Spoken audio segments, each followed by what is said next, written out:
برای بافتن رج نهم میام مرکز کارم. ببینید اینجا 2 سری گندمی دیده میشه. با گندمی های اول کاری ندارم. بافت من اینجا انجام میشه.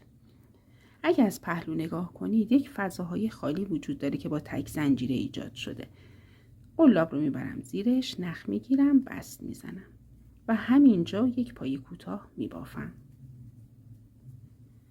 حالا قرار هستش که بیام حلقه بعدی رو ببافم. ببینید تو حلقه بعدی یک پایه کوتاه، 2 تا زنجیره و 4 تا پایه بلند. 1 2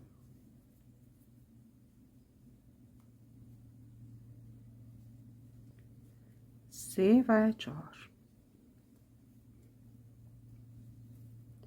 و 2 تا زنجیره همینجا پایه کوتاه آخر رو هم میزنم. یه گلبرگ بافته شد.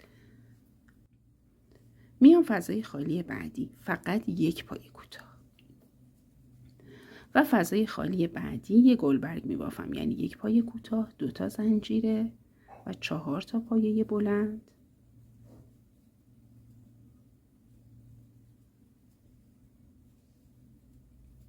و 2 تا زنجیره و یک پایه کوتاه همینجا. باز فضای خالی بعدی فقط یک پایه کوتاه و میرم روی فضای بعدی گلبرگ میبافم. به همین ترتیب میبافم تا انتهای این رج. خب پایان رج نهم هستم. کافی هستش که ابتدا و انتهای رج رو به هم دیگه متصل کنم با یه بست.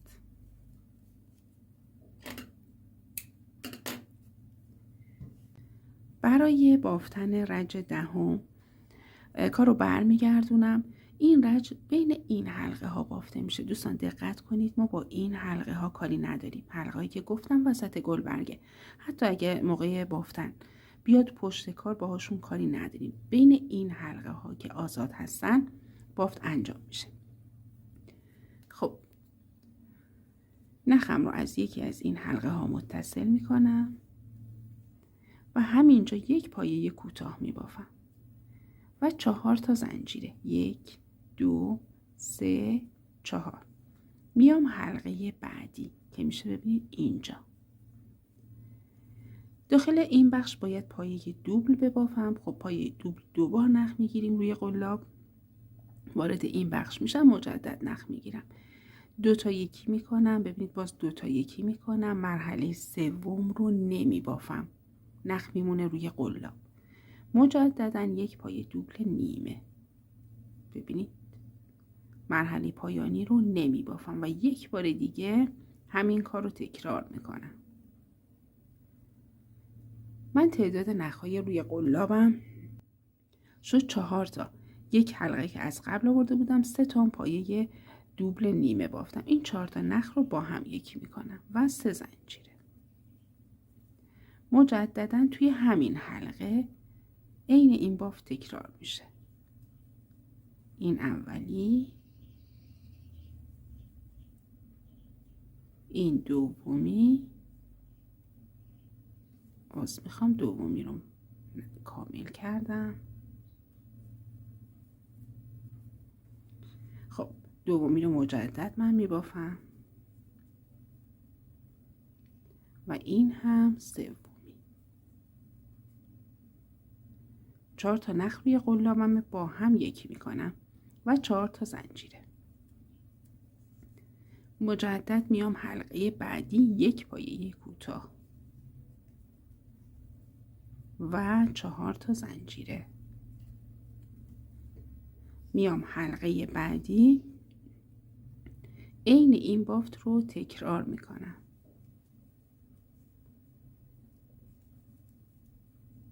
دومی و این هم سومی. نخ رو با هم یکی میکنم، 3 تا زنجیره و همین بافت تکرار میشه.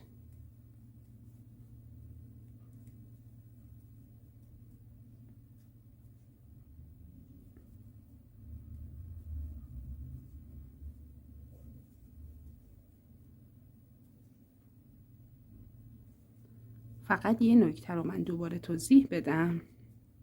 و اون این هستش که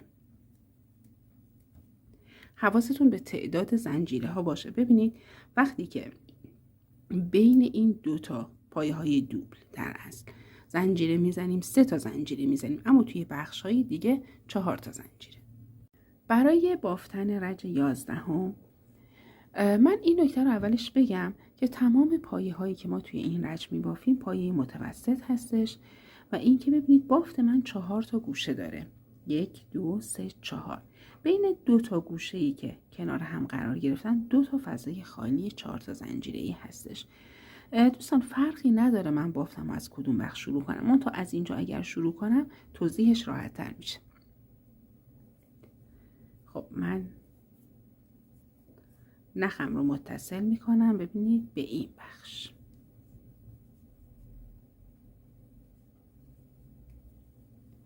و اینجا 5 تا پایه متوسط لازم دارم.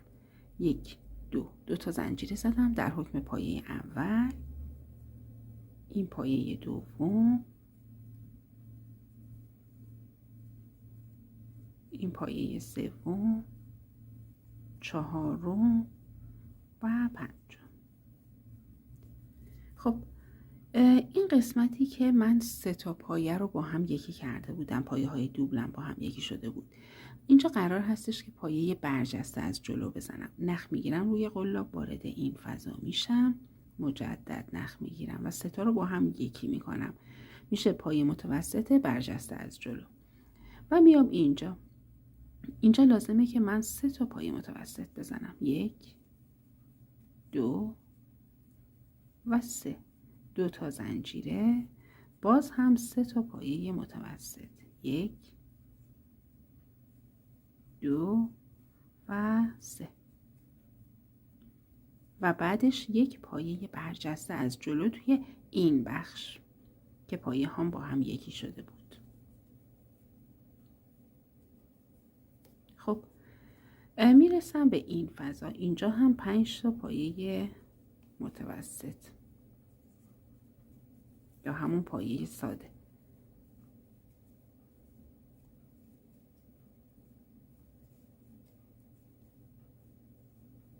خب ببینید دوستان این بافتی که تا اینجا انجام شد 3 بار دیگه باید انجام بشه تا برسم به انتهای رج. یعنی باز هم میام اینجا 5 تا پایه متوسط میبافم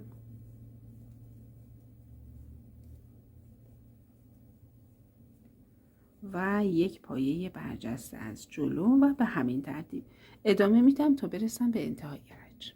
انتهای رج 11 هستم. توی این بخش برای اتصال ابتدا و انتهای رج کافیه که یه بست بزنم. قلاب رو میبرم داخل دومین زنجیره، 1 2، ببینید این 2 تا زنجیرهای ابتدایی، نخ میگیرم و بست میزنم. اگر قرار هستش که رنگ نختون رو تعویض کنید که خب اینجا نخ رو سفت میکنید میبرید و رنگ جدید رو متصل میکنید. اگر مثل من قراره با همین رنگ ببافید که خب دیگه نیازی به این کار نیستش. ببینید اینجا لازمه که من یک پایه بلند برجسته از پشت بزنم، پشت این گلبرگ. من 3 ردیف گلبرگ اینجا دارم، ببینید ردیفی که با رنگ زرد بافتم باید این کار انجام بدم.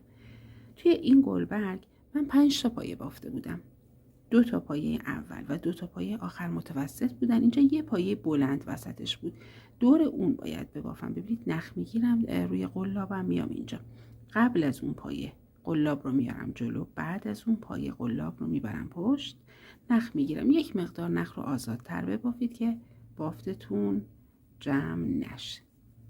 خب این میشه یک پایه برجسته از پشت. روی بقیه پایه ها من باید پایه کوتاه ببافم، اونم برجسته از جلو. هیچ پایه ای رو هم دوستان جان اندازید. ببینید یعنی این پایه اول که ممکنه یک مقدار زیر بافتتون پنهان شده باشه حتما ببافیدش. قلاب رو میبرم زیرش، نخ میگیرم، یه پایه کوتاه، قلاب رو میبرم زیر پایه بعدی و این کار رو تکرار میکنم روی تک تک پایه هایی که اینجا هستش که اینجا 5 تا پایه هست. خب میرسم به این پایه. ببینید این پایه‌ای که در اصل دور این قسمت ادغام بافته شده بود، این پایه رو به همین ترتیب میبافم و میام اینجا که 3 تا پایه دارم، اینها رو هم برجسته از جلو میبافم، اونم پایه کوتاه. خب رسیدم به این گوشه کار، 2 تا زنجیره میزنم و عین این بافت رو تکرار میکنم. ببینید 1 پایه، 2 پایه و 3 پایه. اینجا 1 پایه ادغام داشتم، یکی، و ببینید اینجا 5 تا پایه، 1 2 3 4 و 5. رسیدم باز به این قسمت وسط ضلعم، باز 1 دونه نخ میگیرم روی قلاب، میام همین توضیحی که دادم رو اجرا میکنم. ببینید اینجا 1 پایه بلند برجسته از پشت میبافم. خب دوستان همین بافت رو ادامه میدم تا انتهای رج. دوستان انتهای رج 12 بافت من به این شکل در اومده. قبل از اینکه بریم سراغ رج 13 یه نکته رو بگم. دوستان اگر مثل من 2 رج قبلی رو با یک رنگ بافتید، موقعی که ابتدا و انتهای رج 12 رو با یه بست میخواید به هم متصل کنید، مطمئن بشید که قلابتون فقط گندمی جلو رو گرفته. به اشتباه هر 2 تا گندمی رو نگیرید برای بافت، چون ما توی این رج که میشه رج 13 با این گندمی های پشتی کار داریم. و این که توی رج 13 من قرار هستش که پایه متوسط ببافم، روی هر کدوم از پایه های رج 11 1 پایه بزنم. شما میتونید از هر بخش بافت که دوست داشتید شروع کنید، منتها من ترجیح میدم توی این رج از گوشه بافتم رو شروع کنم. و مطلب بعدی این که وقتی که من میگم روی هر کدوم از پایه ها دقیقاً میشه زیر این گندمی دیگه، زیر هر کدوم از گندمی ها. منتها توی قسمت گوشه بعضی از دوستان میان به اشتباه فکر میکنن که من داخل این قسمت 2 زنجیره‌ای داخل فضای خالی بافت انجام دادم. نه دوستان، وقتی که میگم روی پایه میشه زیر این گندمی، اگر دقت کنید توی بافت خودتون یه فضای خیلی کوچیکی هستش که ربطی به این فضای زنجیره ها نداره. خب میتونید نخ رو همونجا متصل کنید و بافت رو انجام بدید، اما من ترجیح میدم شروع این رج رو به شیوه دیگه در اصل انجامش بدم. خب 1 حلقه زدم روی قلاب، نخ کوتاه رو پشت کار با انگشت نگه داشتم، نخ میگیرم روی قلابم و وارد فضایی میشم که توضیح دادم. چون بافتم با پایه متوسط 3 تا نخ با هم یکی میشه. این میشه پایه اول. میام روی پایه های بعدی همین کار رو تکرار میکنم. دومی، سومی، چهارمی، 5، 6، 7، 8 و 9. خب رسیدم ببینید به این قسمت وسط، 1 دونه زنجیره میزنم. باید 9 تا پایه هم این ور ببافم دوستان. برای اینکه اشتباه نکنید باز هم توصیه میکنم گندمی ها رو بشمارید. ببینید اینجا که فضای 2 زنجیره است. 1 2 3 4 5 6 7 8 9. زیر هر کدوم از این 9 تا گندمی 1 پایه میزنم.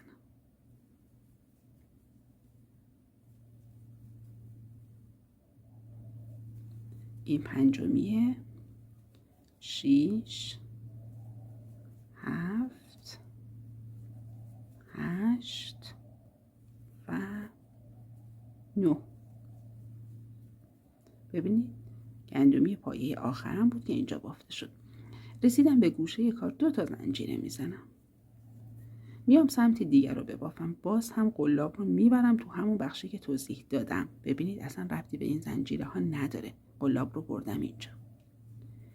و عین این بافت رو توی ضلع‌های دیگه هم تکرار میکنم تا انتهای رج 13. دوستان من هنوز به انتهای رج 13 نرسیدم، فقط ترجیح میدم اینجا یه توضیح دیگه هم اضافه بکنم. اگر مثل من از این قسمت وسط رج‌های قبل رو شروع کرده باشید، وقتی که بافتتون رو انجام میدید میرسید به این قسمتی که رج‌های قبل شروع شده، یک مقدار گندمی اول این پشت گم هستش. این رو دقت بکنید که حتما پیداش بکنید و این 9 تا گندمی رو دقیق روشون بافت انجام بدید. خب میبافم تا انتهای رج. دوستان انتهای رج 13 هستم. قرار رج 14 رو شروع بکنم و رج بعدی رو هم میخوام با همین رنگ ببافم. چون کار تیره هستش الان، یک مقداری توضیحات رو بیشتر دقت کنید. خب من اینجا رسیدم پایان رج، 2 تا زنجیر رو زدم. ابتدا و انتهای رجم رو به هم دیگه متصل میکنم و قراره که این رج جدید رو ببافم. توی رج 14 هم تمام پایه های من پایه متوسط هستش و این که وقتی که دارم بافتم رو شروع میکنم از سمت راست هر زل 2 بار پایه اول رو ندیده میگیرم. یک بار اول زل، یک بار هم وسط زل. حالا توضیح میدم. اگر قرار بود روی پایه اول بافت انجام بدم که همینجا باید من 2 تا زنجیره میزدم، بافتم رو شروع میکردم، اما میخوام روی پایه بعدی بافت رو شروع کنم. پایه اول سمت راستم رو ندیده بگیرم، پس قلاب رو میبرم داخل پایه بعدی، نخ میگیرم، بست میزنم و اینجا 2 تا زنجیره که میشه یک پایه متوسط و روی پایه های بعدی هم پایه متوسط میزنم. خب این شد 2 تا، این شد 3 تا، 4 5 6 7 و 8. خب اینجا 9 تا پایه بود دیگه، اولی رو ندیده گرفتم، 8 تا رو بافتم. داخل این فضای تک زنجیره‌ای 2 تا پایه میزنم، 1 و 2. خب گفتم توی هر زل 2 تا پایه رو ندیده میگیرم. اینجا این پایه اول رو باز هم قسمت دوم زل باز پایه اول رو ندیده میگیرم. گندمی پایه اول ببینید میشه این بخش دوستان، منظورم این حلقه نیستش، میشه این قسمت. توضیحش رو رج قبل داده بودم. این رو نادیده میگیرم، از بعدی بافتم رو شروع میکنم. 1 2 3 4 5 6 7 و 8. 8 تا اینور بافتم، رسیدم به این قسمت گوشه. یک پایه متوسط، 2 تا زنجیره و یک پایه متوسط. باز ببینید پایه اول رو باید ندید بگیرم. پایه اول گندمیش این بخش هست که توی رج قبل توضیح دادم. میام از پایه دوم شروع میکنم و به همین ترتیب بافت رو ادامه میدم تا انتهای این رج. دوستان من رسیدم به انتهای رج 14. بافت این بخش گوشه رو هم انجام دادم. قراره که ابتدا و انتهای رج به هم متصل بشه. قلاب رو میبرم داخل دومین زنجیره از زنجیره های ابتدایی و یه بست بزنم.